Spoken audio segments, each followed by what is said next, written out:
Welcome to the Her Story Circle podcast, the podcast that brings you the extraordinary tales of everyday women who are changing the world. I'm your host, Gertrude Mache, and I'd like to acknowledge traditional custodians of the land on which we meet today. I also like to pay my respects to elders, past, present, and emerging. Every week, we dive into the lives, challenges, and triumphs of women from all four corners of the globe. We're here to inspire, enlighten, and connect, sharing stories that uplift and empower. So grab a cup of coffee, settle in, and join us as we explore the incredible journeys of women shaping our future. This is Her Story, where every woman's voice matters. Hello, everybody, and welcome back to the Her Story Circle. This is Gertrude Mache here in beautiful Melbourne, Australia. And today I am graced with the presence of yet another fascinating woman. Welcome, welcome, welcome to our tribe. Please tell everybody your full name, where you're based, and share your story with us today.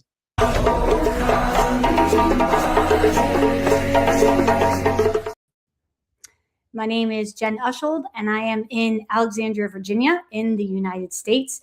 And I am a physical therapist.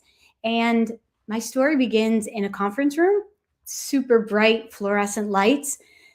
The air is just thick with tension. And I stand up and I reach across the table and I look my kid's dad right in the eyes and I say, "We can do this." I'm steady, I'm grounded. And this is not just negotiating my divorce. This is actually negotiating how I want to show up despite the pain and history that's been between us for decades. And I want to be very clear that this conference room, it wasn't a lightning bolt moment. And if you're looking for a lightning bolt moment or a quick fix for your story of pain or transition, I'd like to offer something different, because moments of pain, they actually develop over years and even decades. It's less about the accident or the surgery and more about multiple things that build up over time, big moments and small. And the truth is, my pain story started long before that handshake. In 1990, I had really mysterious knee pain, and it ended up turning to a surgery, but that surgery was completely useless. And that pain came and went for decades, and eventually it mostly resolved. And then life had a few twists and turns for me in the summer of 2021. My middle son was getting ready to begin college in Spain, and his father suddenly backed out of taking him. I remember breaking down on my sidewalk with my friend Sarah. I was devastated for my son. I was heartbroken for all of my children because they were all navigating different things. And now I had to contend with international last minute travel during COVID. And it was now that my knee pain came roaring back. I was having trouble doing simple things, walking, even driving, and stairs were particularly difficult. Has that ever happened to you where something seemingly so simple that we take for granted every day is now such a huge challenge? Well, the good news is I did get that trip planned. And 2 days before our flight, I ordered the wrong COVID test. So I had yet another breakdown in the CVS parking lot, because here in the United States, you had to sit in your car. You couldn't even go into the store. Well, thankfully, that CVS employee was my guardian angel. I don't know how, but somehow she got me clearance for the flight. On this same day, I got rear-ended and I also lost my credit card. And my knee pain continued and continued. Now, we did get to Spain. And remember, I was also navigating a very contentious divorce and trying to guide my children through that as well. Well, surprise, in Spain, our Airbnb was on the third floor and stairs were really, really challenging. I actually had to use my hands to lift my leg in and out of bed because it was just too painful to move on my own. So as I watched my kids just running up and down the stairs and running circles around me, I realized I had to make a choice. I could let the stress and the pain impact all of us, or I could practice what I teach and what I use every day with my clients. And that's what I opted for. Not only did I not use any medications or seek any scans, it's because I knew I had the knowledge to know it wasn't warranted. And yes, sometimes it is. I also leaned into both personal and professional support because navigating pain is not a solo journey and can be really, really lonely. And despite the messy chaos of the trip and the pain and everything going on, I really sought out moments of joy. And there was this amazing gift of this unplanned trip to Spain is that I got to be with all three of my children for the first time in nearly 2 years. And it was through my knowledge and this experience that I am now able to navigate pain for myself and others much more effectively. And it was out of that experience that the seed was planted for the Empower You framework, which we'll talk about a little bit later. Now, I often like to describe chronic pain like a cookie. Many of us love cookies. And the truth is, it takes a whole host of ingredients in a certain amount, cooked a certain way, for us to get that beautiful cookie in the end. Chronic pain can be very much like a cookie. If we have crappy ingredients and we have unhealthy beliefs and experiences, it really can impact that cookie in the end. The great thing, though, is that we have choice. We have choice to understand and choose our ingredients. We can get curious about what these beliefs are, and we can change our cookie. Now, actually, Spain wasn't the end of my story. A few months later, we were navigating our third mediation, and we'd already had two that were miserable failures. And I wasn't quite sure what to do. Then I realized, I'm going to do this the same as I did for my knee and the same way I work with my pain and coaching clients every day. So I did a complete overhaul on my preparation for this mediation. And the night before, I had this bold idea, and I wasn't sure I'd follow through, but I did. That morning, we were in the conference room, and the judge stood up and said, "Is there anything else?" before we were going to go into separate rooms. That is when I stood up, reached my hand across the table, locked eyes with my kid's dad, and said, "We can do this." Now, that again wasn't a lightning bolt moment. It was one more piece of my story. The day went on, and it wasn't going so great. And by mid to late afternoon, we didn't think we were going to finish. And I got this exceptionally poor offer from my kid's dad. And here's the deal. I had prepared for this potential worst case scenario. I had practiced it in my mind. I mapped out that law office. I knew where the exits were. I knew where the bathrooms were. I even created a photo album in my phone called Compassion and Power. It was full of pictures of my kid's dad so that I could practice looking at him without fear.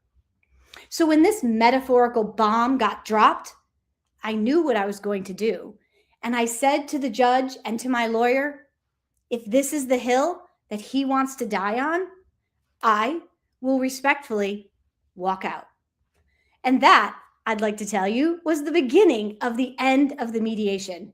By 5:30, I had a signed agreement. Now, what I want you to know is that these resources and these tools are accessible and available to you. I want you to know that pain is not a life sentence.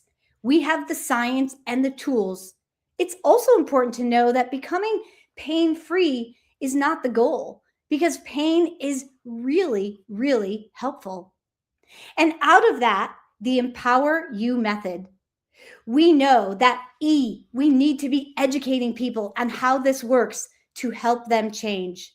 The M is movement. Movement is absolutely so critical for a healthy nervous system. And the P is powering down your nervous system, because a safe, confident nervous system doesn't create pain. This is accomplished through a series of knowledge and intentional decisions and actions.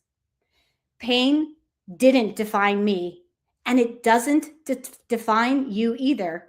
You are so much more than your pain, and you have a choice to change your story. You too can become painless for your life of more. What an incredible journey you have been on. Wow. Thank you. What is fascinating about your story is uncoupling can be challenging for most couples. And especially for us as women, we tend to get very emotional when we're going through these events. You sound like you were prepared, you planned it, you knew the building, you knew the exits, and that must have calmed your nervous system for you to feel so empowered to be able to ask for what you want. A lot of times we go in blind, we're emotional, and that's where all the mistakes actually come out. Now, let's go back to your experience with pain. Mm-hmm. What was the moment when pain became something to endure and it became something that you felt needed to be understood instead? That was not my story. That was my client's story. In Right. particular, my very first job, this very nice older gentleman, and he had major pain in his, I think it was his right wrist. And back then it was called reflex sympathetic dystrophy. It has a new name today, complex regional pain syndrome. And I had no idea how to help him. Now, it turns out that connection and trust and a caring clinician can actually help people feel better in their pain journey. So I gave him that because it's all I had. But the more I ran into people who I didn't know how to help, and I didn't understand why they would go on vacation and feel better and come home and be miserable, and like Mhm. this doesn't match anatomy. And so I started to do a deep dive into pain science. It's probably about 11, 12 years ago by now. And it really has dramatically shifted how I can help people with pain. That is fascinating. Now, how does your nervous system show up for you during your divorce before you understood what was actually happening? Absolutely debilitating. Perhaps the strongest memory was I had gotten a really, really contentious email from him, and I got it when I was not at home. So I managed to keep myself together driving home. And I was pretty sure my house was empty, so I could just go home and lose it. Well, I did that. But what I didn't know is that my daughter was here, and she just was beside herself watching me just in the fetal position, crying uncontrollably. And as much as I wanted to stop for her, I couldn't. And she was wonderful. And she actually called one of my counselors to talk me through it. But that was a tremendous moment of, I gotta find a different way to navigate this, because Mm. what I'm doing now isn't working. Wow. Now, what was the fear that you carried silently for years, and how did it shape your choices? Well, the fear for most of my adult life is that it's such a common fear, unfortunately, but it is that fear of, I'm not enough. Stay in this marriage because no one else would want you. Stay in this marriage because you will not be able to support yourself and he has a good job, and all of those things. And now, coming full circle, I have sticky notes in several parts of my house that say, I am enough. So it is a constant reminder that those were stories and lies that I told myself for literally decades. Yeah, this is the thing with most of us. Now, tell us about the worst, best imagery flip. How did this practice change your sense of agency? Tremendously. When I first heard about it from a body language expert, I kind of gave him a little bit of grief. I said, I don't like to focus on the negative. And he said, Jen, can you just listen? I was like, all right, I'll listen. And so he described what it was. And I now use this with pain clients. So from his description is like, what is the worst possible thing that could happen during the mediation? Like, Right. okay. And then he's like, what will you do? If this thing happens, what will you do to get yourself out of it? And so I came up with that. And then the assignment was practice this. If you want to get good at basketball, you have to practice basketball. If I wanted to be solid and grounded, if this worst case thing happened, I had to practice. I had to create that circuitry of confidence and safety in my brain so that I could do what had to be done if it happened. And the same is true with my clients. If they know that it is a struggle to get out of the car, we do imagery work. Can you close your eyes? Wearing these clothes, lift your right leg out, lift your left leg out. And we take them through it. And the science supports this, that their nervous system actually calms down. And then they can do that activity more easily. It's almost like when athletes prepare to run a race and they have to visualize themselves on that track, visualize themselves crossing the finishing line. It, You it can actually live an experience before you have the experience, correct? It is 100% the same. The athletes have been doing it, and now we are applying it. I applied it for my divorce. We're applying it with clients who are struggling with pain. We actually have 25% of the neurons in your brain are mirror neurons, meaning they respond to what you think, say, feel, and do. And so we can use that to our advantage, or we can also use that to our detriment. And that is Mm. exactly what the imagery work is, creating new pathways of safety to calm the nervous system down. So, what does happen in the brain when we visualize courage before we need it? Ooh. I'm going to zoom out on that. I'm not a psychologist, but what the imagery does is we know from research that if you and I were to watch somebody playing basketball, we actually, the same parts of our brain would light up as if we were actually playing basketball. Okay, do you have lice there where you are? Like, is that a problem? Do you know what I'm even talking about? No. Okay, lice is an unfortunate like bug that gets in kids' hair and it makes you itch. Oh, And okay. it's Yes. very common that if you and I were to start talking, be like, oh, my daughter has lice, that we Yeah. might both start itching our head.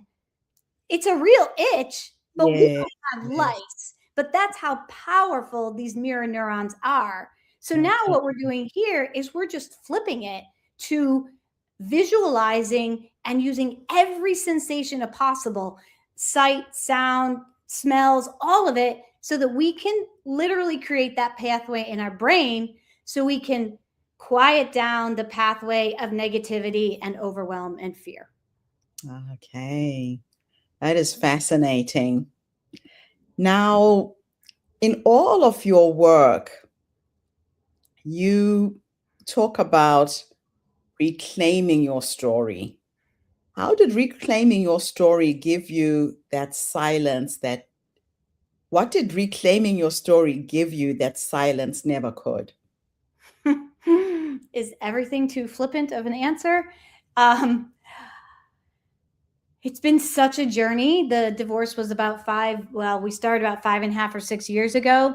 Is that I did not realize that I was a shell of who I'm supposed to be. I did not realize how much I catered my behavior to cover for other tense situations. I have had so many people tell me that I look different, I move different. And it's because my nervous system now feels safe rather than constantly being on edge. So, what has opened up for me is quite simply the opportunity for me to actually be me. Hmm. You're becoming a full expression of who you really are by the sound of it. I would agree. Now, how has telling your story impacted your confidence, your career, and your sense of self? That's a good question because I probably shared more of my story today than I have in previous podcasts. And the reason is twofold. One, you encouraged me to. And the second is I worked with a coach in May, and there are parts of my story that are very hard and emotional. And he said, Jen, people probably need to hear your story more. And so when I get these messages directly and indirectly, I start to get curious and then I lean in. What's happening as I'm telling my story is I'm realizing I'm owning my truth. I am not saying anything negative about him or the situation. I'm just sharing what happened from my perspective. And that's okay. I have every right to do that. So I'm trying to lean into that more because I think it opens me up to connect with more people on all levels. Yeah, it is your experience that you're sharing. It's interesting. So, what is the cost emotionally or spiritually of not telling our stories, do you think? Well, we can tie that into pain. When we do not express and get curious, all we do is repeat the same stories and the same lies in our mind. And the more we run it on repeat, the stronger that pattern becomes. It's no Right. different than, if you eat a cookie every day after work, and the more you do that, that becomes its pattern. And if you want to interrupt that and you want to eat an apple, then you have to be intentional and you're going to have to do it over and over again. And I Yes. described this recently. If I walk across my grass, no big deal. If I walk across my grass 100 times, a new path starts to get worn, and the other path that I used to take becomes less strong. And quite literally, we can create new paths that help us in our brain and therefore quiet the ones that don't help us. The Yes. opposite is also true, but that's not our focus today. I love that. So, your work is at the intersection of pain science and compassion. Why do they both matter? Okay, quick question for you. When you work with a new clinician, doctor, therapist, whatever, how long do you think it takes for you to develop trust in that clinician? Oh, it takes a while. Point It takes a while one. to warm up. The research tells us 0.1 seconds. Oh, So this is why connection and compassion matter. And just like that man from my very first job, I helped him some, not because I had the skill to deal with what he was dealing with, but because I was able to connect with him and be compassionate.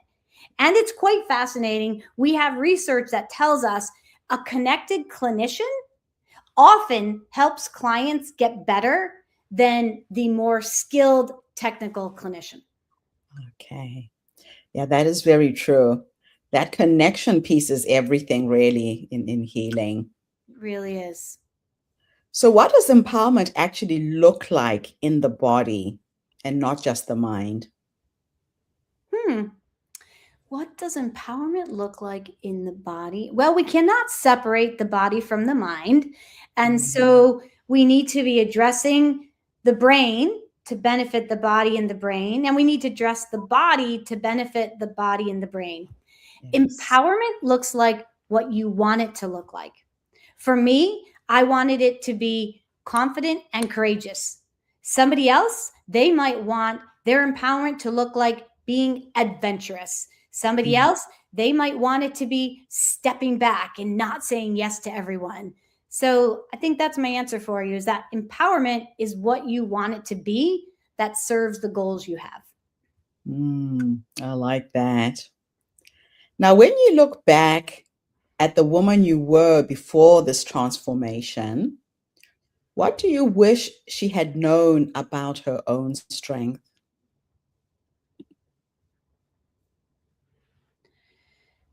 I really try not to go there because I fully embrace that I had to experience everything I've experienced as I experienced it to be here in this moment. Did I enjoy some of the things I went through? No. I don't think I would actually wish to change any of it, because many of those things that I might wish to change would mean I don't have my three greatest gifts, and those are my kids. I love it. Yeah, it's always good to see what you got out of these situations we get ourselves in.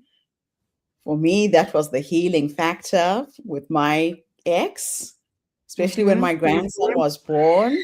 I started thinking if I hadn't met this man, I wouldn't have my kids, I wouldn't be a grandmother. So Right. there is good that comes out of everything that we go through. And that's Yeah, what you have to hold on to, really. I love absolutely. that. Yeah. My last two questions for you are a bit of a thought experiment. In the first one, I want to teleport you back into the past to go and meet the younger you. Based on what life has taught you up until this point, if you could go back and give her three nuggets of wisdom about life, what would those three nuggets of wisdom be? Okay. Well, as soon as you started that, the very first image was I used to go with my mom and dad. They would take high schoolers to nursing homes and they would sing.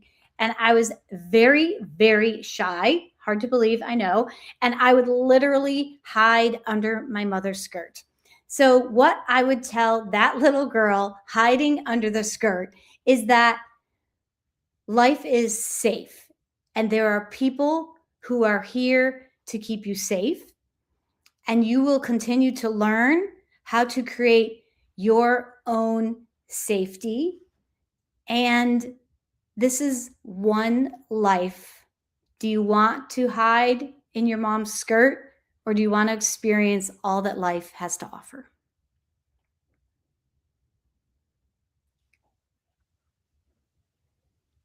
Absolutely beautiful. I love that. You plucked up the courage. The last question, I'll teleport you into the future this time.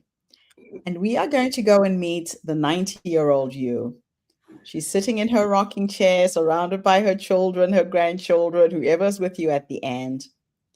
If you could teleport into the future and meet this wise woman who has led you up until that point, what will you say to her when you finally meet her? Well, I plan to live to 110, so I'm going to add 20 years to your suggestion. And I tap into her now. And so, what I would say to her then is thank you for being a constant guide. Even when I forgot you were there, you were present and ready.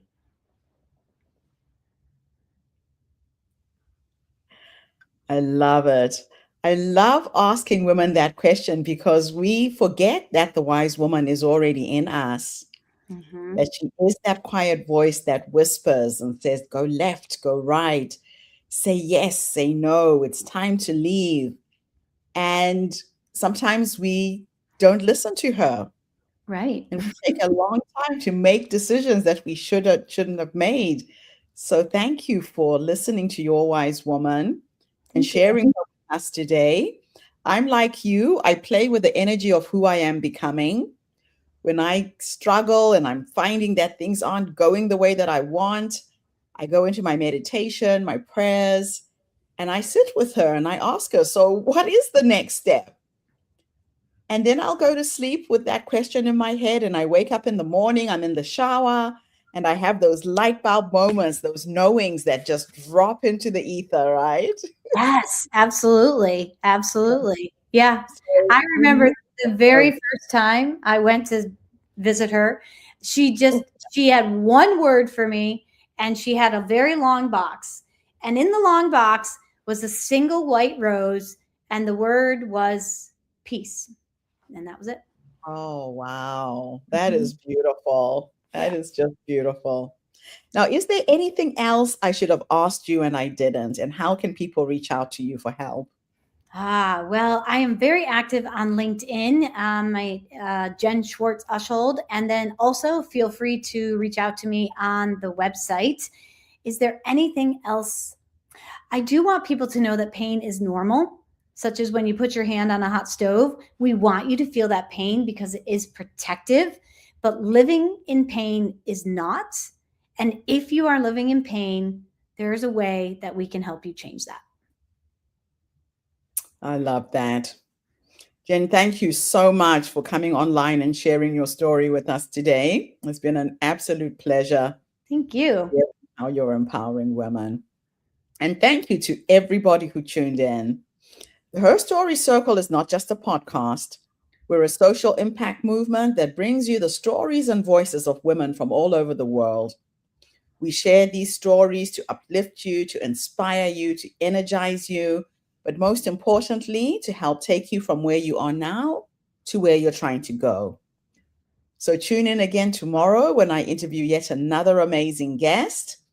In the meantime, have a fantastic day, morning, or evening, wherever you are in the world. And Jen, thank you again for this interview. Thank you. Bye for now, everybody. I'll see you tomorrow. Thank you for tuning into the Her Story Circle podcast. Good morning.